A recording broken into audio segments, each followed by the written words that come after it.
तो पिछले 3 दिन से मार्केट बंद था। नाउ एक जस्ट आप यहाँ देखेंगे स्क्रीन सामने आपके पास लेंसकार्ट का एक चार्ट है। ये स्टॉक मैंने पहले भी डिस्कस किया था, अभी सिर्फ इसलिए डिस्कस कर रहा हूँ, अभी कोई बाई सेल रिकमेंडेशन अभी भी नहीं है इसमें।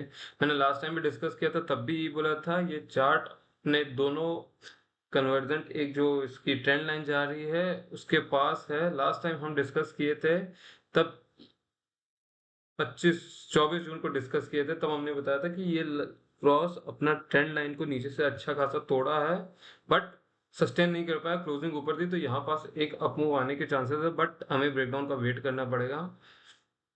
और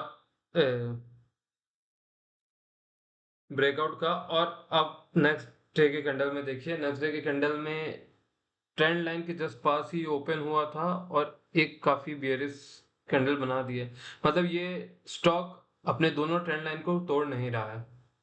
तो इसीलिए जब भी हम कोई भी ट्रेड ले रहे हैं तो प्लीज इंश्योर कि एक बार ब्रेकआउट कंफर्मेशन आए, उसके बाद ही हमें स्टॉक लेना है, जल्दबाजी में स्टॉक नहीं लेना है। फिर देखिए, सो ये जस्ट एक एग्जांपल लिया था मैं। नेक्स्ट अभी कुछ फ्यू स्टॉक जो हम नेक्स्ट वीक के लिए रख सकते हैं। पहला है कमिंस इंडिया। इस स्टॉक को आप देखेंगे तो ट्रेंड लाइन से ऊपर उठा है और वीकली में, मतलब ट्रेंड लाइन से इसने टच करके वापस एक पुल बैक लिया है।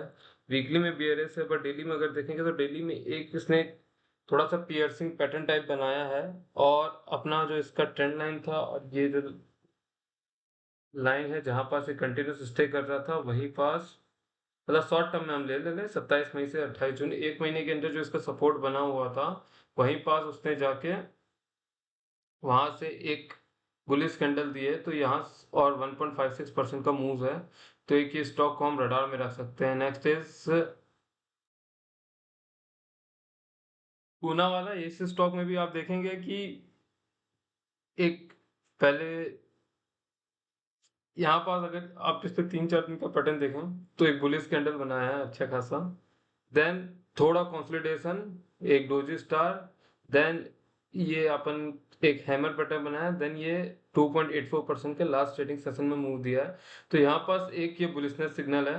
हम इसको वीकली में चेक करेंगे तो वीकली में भी ये स्टॉक देखिए अपने हैमर को बनाने के बाद जो इसका 200 डे मूविंग एवरेजेस था, 370 200 मूविंग एवरेजेस को यहाँ पास इसने यहाँ से सपोर्ट लेके एक हैमर बनाया है, एंड उसके बाद 2 वीक से एक अच्छा बुलिशनेस दिख रहा है, और इस वीक भी आपको देखेगा तो इससे 100% तो हैमर नहीं, बट एक काफी टाइप ऑफ हैमर का फॉर्मेशन है जो अपने मूविंग एवरेजेस से सपोर्ट लेके ऊपर उठ रहा है।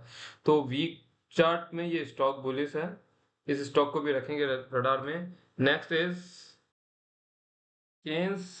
केन्स टेक्नोलॉजी आप देखेंगे पिछले 1 2 3 4 5 6 वीक से उसी जोन पे कंसोलिडेट कर रहा है। एक अच्छा खासा हमें डाउनफॉल देखने को मिला था, पर ये जो इसका कंसोलिडेशन जोन है, मतलब ऑलमोस्ट 11 महीने 1.5 महीने से वहीं पास कंसोलिडेट कर रहा है। एक अच्छा खासा डाउनफॉल देखने को मिला था। हम 28% का एक ही वीक में डाउनफॉल हुआ था, उसके बाद ये कंसोलिडेट कर रहा है। और ये जो इसका कंसोलिडेशन जोन है वो एक तरह का, अभी आप अगर इस लाइन पे देखें पहले भी, अगर हम यहाँ पास सिर्फ फॉर एग्जांपल अभी मैं एक टेम्परेरी का हॉरिजॉन्टल लाइन ड्रॉ कर देता हूँ, ये जो स्टॉक जहाँ पास गिर के रुका था आप देखेंगे जहाँ पास ये इस वीक की क्लोजिंग दिया है उसी स्टॉक उसी लाइन पे ये बार बार स्टॉक कंटिन्यूस रुका है। तो और डे वाइज में भी देखेंगे तो डे वाइज में ये स्टॉक ने एक इन्वर्टेड हैमर पैटर्न बनाया है। तो यहाँ से पॉसिबिलिटी दोनों मूव्स की है, हमें इस स्टॉक को रखना रडार में, बट चूंकि अभी रिसेंटली एक इन्वर्टेड हैमर बना है तो थोड़ा सा यहाँ पास एक ये बुलिश सिग्नल हो सकता है, तो इसलिए हम इस स्टॉक को रख रहे हैं रडार में। एक्चुअली ब्रेकआउट वाले काफी स्टॉक हैं, अगर आप देखेंगे जैसे OFSS हो गया, बट वो ऑलरेडी ब्रेकआउट दे चुका है। दिस ये स्टॉक, ये जैसे ये देखिए ये स्टॉक ऑलरेडी अच्छा खासा ब्रेकआउट दे दिया है, इसको मैं अभी रडार में नहीं रख रहा हूँ क्योंकि इसका अब हमें टारगेट नहीं पता। मतलब टारगेट अभी डिसाइड करना पड़ेगा क्योंकि ये पिछले 2 दिन से पिछले पूरा वीक अच्छा खासा मूव दिया है। और वीकली में भी देखें तो वीकली में भी एक काफी अच्छी बुलिश कैंडल इसने बना चुकी है। हम अभी सिर्फ वो स्टॉक एनालिसिस कर रहे हैं जो अपने जोन के आसपास हैं।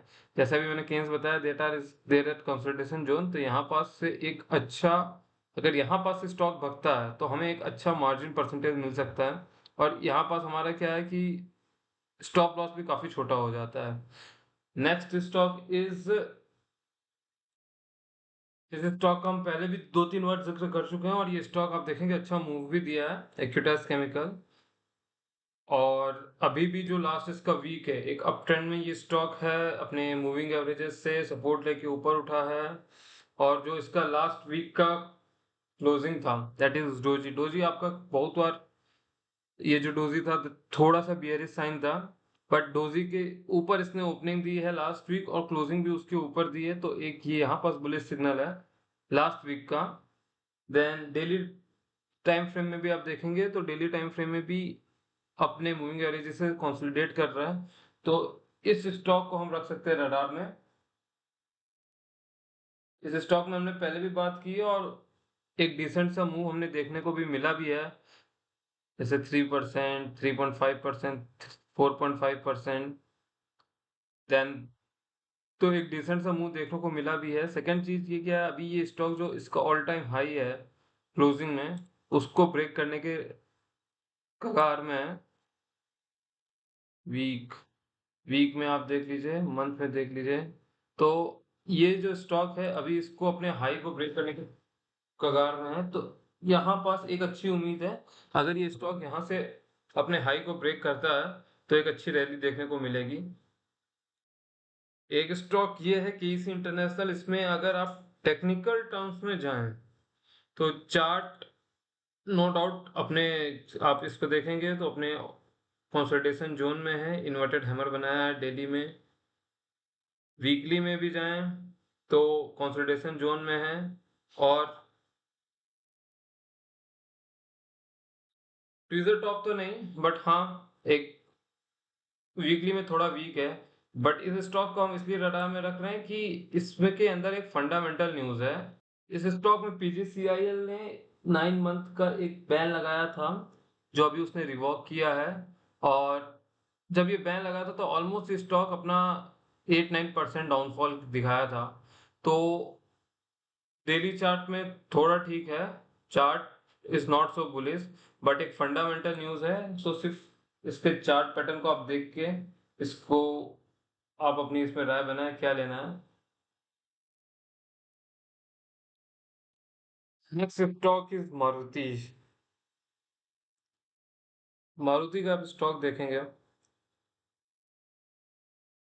इसको हम वीकली चार्ट में भी लगाए हुए हैं, जैसा कि आप देख रहे हैं 11 अगस्त और 18 अगस्त, ये दो, 11 अगस्त का क्लोजिंग और 18 अगस्त का ओपनिंग, जो एक अच्छा खासा यूज गैप था, दैट इज ऑलमोस्ट 7-8% का गैप था, फिर 2-3% स्टॉक चढ़ा हुआ, तो 10%, 11% के आसपास। इसको दिल्ली में लगा लेते हैं एक बार।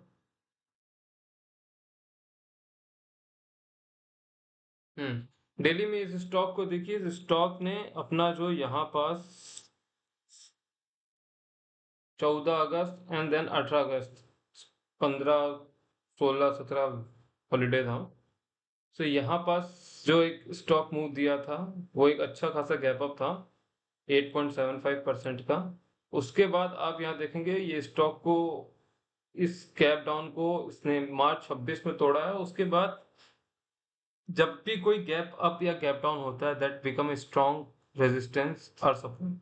और आप इसके बाद इस कंटिन्यूस को देखिए, यहाँ पास इसने टच करके नीचे आया है, फिर टच करके नीचे आया, देन फिर टच करके क्लोजिंग करने की कोशिश की, नहीं की, और आज फिर स्टॉक अपने जो गैप अप के बाद जो ओपनिंग थी वहां पास खड़ा है।